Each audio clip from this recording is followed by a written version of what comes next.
Dark gathering episode number 17। इस episode की शुरुआत में हम देखते हैं कि याओई और एको घर के दरवाजे के सामने खड़े होते हैं। तभी अचानक से घर का दरवाजा खुल जाता है। ये देखकर एको डर जाती है। आगे एक भटकती हुई आत्मा घर के अंदर चली जाती है, जिस पर एको पूछती है क्या ये कोई ऐसी जगह है जहाँ पर सारी आत्माएं इकट्ठा होती हैं। याओई कहती है कि मुझे कुछ भी पक्का नहीं पता, ये सब हमें अंदर जाकर ही पता लगेगा। इसके बाद दोनों लोग घर के अंदर चले जाते हैं। याओई देखती है कि एक आदमी और उसकी बेटी भटकती हुई आत्मा को अपने साथ ले जा रहे होते हैं। ये देखकर याओई को याद आ जाता है कि जिस लड़के ने उन्हें ये घर दिखाया था उसने बताया था कि इस घर में एक आदमी और उसकी बेटी दोनों मिलकर लोगों को मार दिया करते थे। याओई सेम चीज जब एको को बताती है तो एको डर जाती है। एको कहती है कि मैं अंदर जाना भी चाहती हूँ और नहीं भी।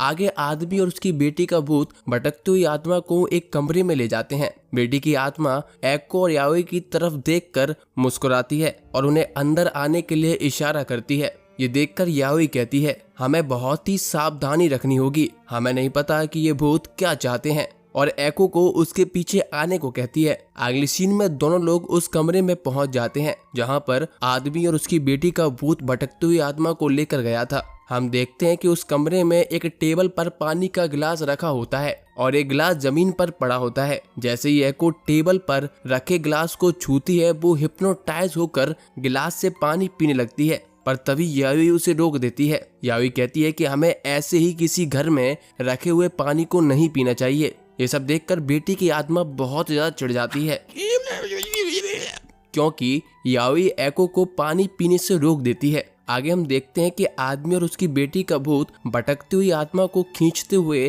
किसी दूसरे कमरे में ले जाते हैं। याओई सोचती है कि ये लोग जब जिंदा थे तब इंसानों को पानी के अंदर जहर डालकर मार दिया करते थे, ये लोग मरने के बाद भी वही कर रहे हैं। इसके बाद याओई और एको दोनों उन भूतों को फॉलो करने लगते हैं।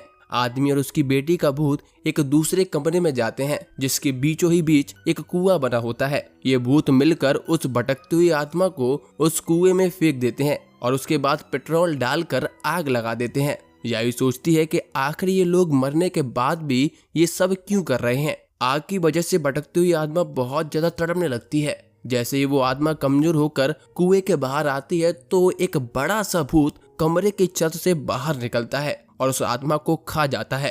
ये देखकर एको बहुत ज्यादा डर जाती है। याओई सोचती है कि इस भूत को तो एको भी देख पा रही है। इसके बाद याओई कहती है हमें उस बड़े भूत को पकड़ना होगा या फिर यहाँ से निकलना होगा। ये सुनकर एको कहती है क्या हम यहाँ से बाहर नहीं जा सकते, जिस पर याओई कहती है क्या तुम उस भूत को देखना नहीं चाहती हो, जिस पर एको डरते हुए हाँ कह देती है और वो दोनों छत की सीढ़ियों की ओर जाने लगते हैं। हमें दिखाया जाता है कि आदमी और उसकी बेटी का भूत याओई और एको को देखकर मुस्कुरा रहे होते हैं। याओई सोचती है कि आखिर ये भूत क्या प्लानिंग कर रहे हैं। अगले सीन में एको और याओई दोनों कुएं वाले रूम के जस्ट ऊपर वाले रूम में पहुंच जाते हैं। जैसे ही याओई गेट खोलती है तो उसे सामने एक औरत का भूत दिखाई देता है जिसके पेट के अंदर 3 बच्चों की हड्डियां होती हैं। हमें उस औरत के भूत के पीछे से वही बड़ा भूत दिखाई देता है। असल में ये भूत एक बच्चा होता है जिसका सर बहुत ही ज्यादा बड़ा होता है।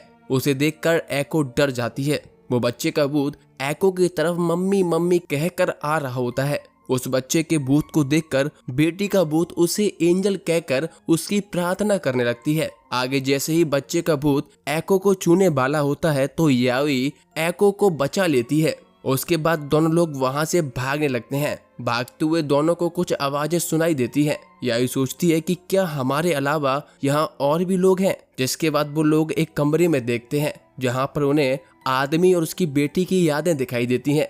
आदमी अपनी वाइफ और उसकी बेटी के साथ खुशी खुशी रह रहा होता है, पर एक दिन आदमी और उसकी बीवी की लड़ाई हो जाती है। आदमी अपनी बीवी को धक्का दे देता है जिस पर उसकी बीवी किसी चीज से टकरा कर मर जाती है। आगे आदमी अपनी वाइफ और उसकी बेटी अपनी माँ के मर जाने से पागल हो जाते हैं। एक दिन उनके यहाँ एक आदमी आता है। वो आदमी उन्हें एक काला जादू बताता है जिससे वो लोग एक एंजल को बुला सकेंगे और वो एंजल उन दोनों को बचा लेगा। शुरुआत में आदमी अपनी बेटी को काला जादू करने के लिए मना करता है, पर बाद में उसकी बेटी काला जादू करने लगती है।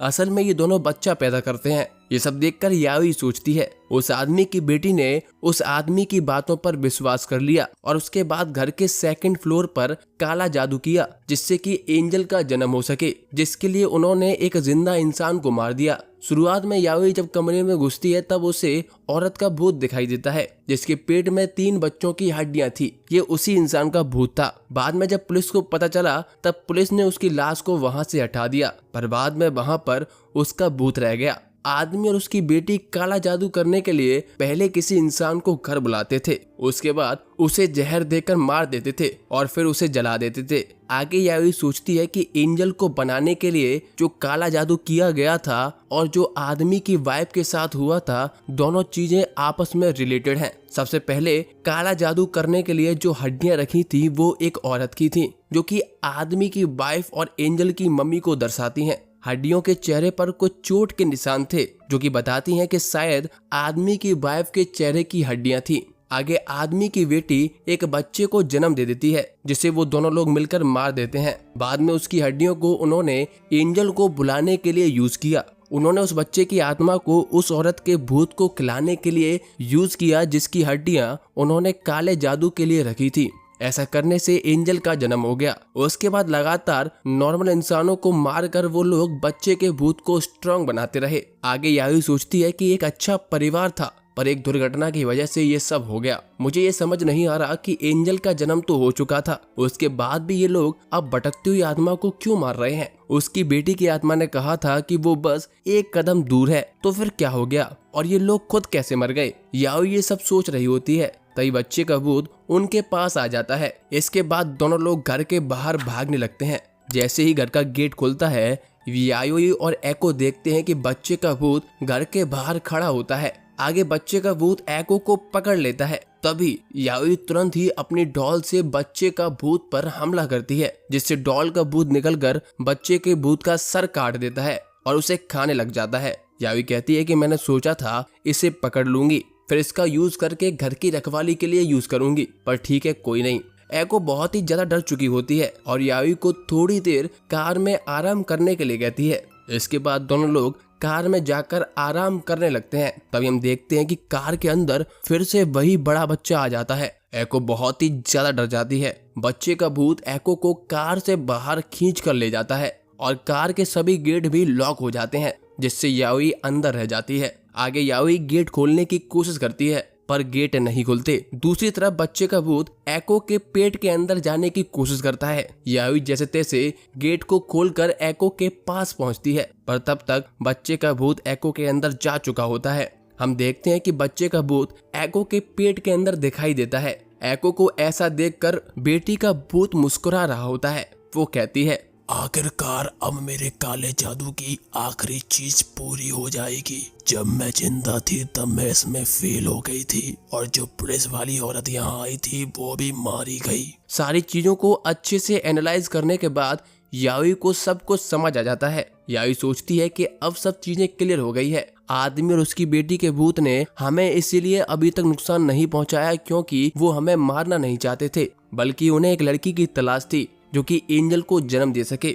और ये लोग अभी तक लोगों को इसीलिए मार रहे थे क्योंकि काला जादू अभी तक पूरा नहीं हुआ था, उसमें एक आखिरी स्टेप रह गई थी। इसके बाद याओई सोचती है, आखिर हमने बच्चे के भूत को मार दिया था, फिर ये वाला भूत कहाँ से आ गया। जिस पर याओई याद करती है कि औरत के लाश के अंदर 3 बच्चों की हड्डियां थी, यानी कि यहाँ पर 3 बच्चों के भूत थे जिसमें से केवल 2 बचे हैं। हमें सभी बच्चों को मारना होगा वरना एको मार ही जाएगी। इसके बाद आगे हम केटारो पर शिफ्ट होते हैं। केटारो खुद को मिरर में देख रहा होता है और कहता है, अच्छे से खाना खाने के बाद मैं फिर से पहले जैसा हो गया। और उसकी दोनों बहनें आकारी और यूजुकी दोनों उसका मजाक बनाने लगती हैं। वो दोनों बताती हैं कि एको का फोन आया है। केटारो एको से बात करने लगता है। एको केटारो से साथ में जिम चलने के लिए कहती है जिससे केटारो मस्कुलर और एको हॉट बन जाए। इसके बाद दोनों एक दूसरे से प्रॉमिस करके फोन रख देते हैं। हम वापस से एको और याओई पर शिफ्ट होते हैं। याओई ने एको को एक पेड़ से बांध दिया होता है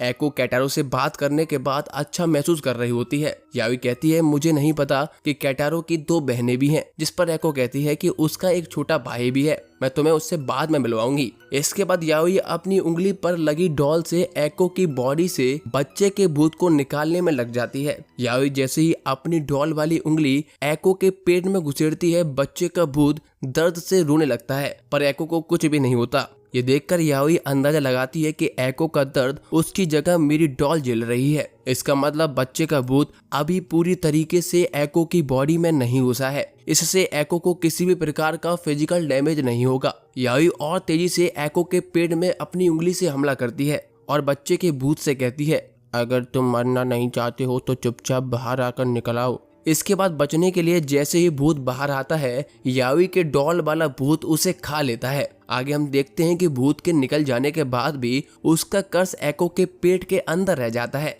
यावी बताती है कि कर्स की खुद की कोई बॉडी नहीं होती, उसे एनर्जी उसे देने वाले भूत से मिलती है। जब तक हम भूत को नहीं खत्म कर देंगे तब तक कर्स भी खत्म नहीं होगा। यावी आगे एको से कहती है यहाँ पर बच्चे के 3 भूत थे, हमने उनमें से 2 को मार दिया है, बस अब एक आखिरी बच्चा रह गया है जो घर के अंदर छुपा हुआ है। एक बार हम उसे मार दें तो तुम्हारा ये कर्ज दूर हो जाएगा और ये प्रॉपर्टी भी हमारी हो जाएगी। इसके बाद एको और यावी दोनों घर के अंदर चले जाते हैं। यावी एको को वार्न करते हुए कहती है कि बच्चे का भूत कहीं भी छुपा हो सकता है कि वो तुम्हारे ऊपर कहीं से कूद कर खाने की कोशिश करे, इसलिए हमें बहुत ध्यान रखना होगा। आगे जैसे ही एको घर में घुसती है, बेटी का भूत एको का पैर पकड़ लेता है और अचानक से एको के पेट के कर्ज की वजह से उसका पेट फूलने लगता है और एको दर्द से चीखने लगती है। धीरे धीरे करके उसका पेट बड़ा होता जाता है और लास्ट में फट जाता है, जिससे एक बड़ा सर वाला बच्चा बाहर आता है। हमें दिखाया जाता है कि ये सेम चीज बेटी के भूत के साथ भी हुई थी। इसका मतलब एको ये सारी चीज सपना देख रही थी। आगे यावी एको को होश में लाती है और उससे पूछती है क्या तुम ठीक हो। एको कहती है क्या हम थोड़ी देर के लिए बाहर जा सकते हैं। जैसे ही दोनों लोग गेट पर पहुंचते हैं, एको वहां से गायब हो जाती है और कुएं वाले रूम में कुएं के पास पहुंच जाती है। एको को अचानक से गायब हुआ देखकर यावी डर जाती है और एको को ढूंढने के लिए निकल जाती है। यावी एको को फोन करती है। यावी को एको के फोन की रिंग घर के अंदर सुनाई देती है। यावी उसे ढूंढने के लिए घर के अंदर की तरफ भागने लगती है। हम आगे देखते हैं कि बेटी का भूत एको को कुएं के अंदर धक्का दे देता है और एको कुएं के अंदर गिर जाती है, जिसके बाद बच्चे का भूत एको को ढूंढते हुए वहां आने लगता है। एको कुएं के अंदर छुपने का ट्राई करती है, पर तभी एको के फोन पर यावी का फोन आता है, जिससे बच्चे का भूत एको को ढूंढ लेता है और कुएं के अंदर घुस जाता है। बच्चे के भूत को देखकर एको बहुत जोर से चीखने लगती है और एपिसोड का एंड एको के चीख के साथ खत्म होता है। एको बहुत ज्यादा चीख रही होती है और इसी के साथ ये एपिसोड खत्म हो जाता है।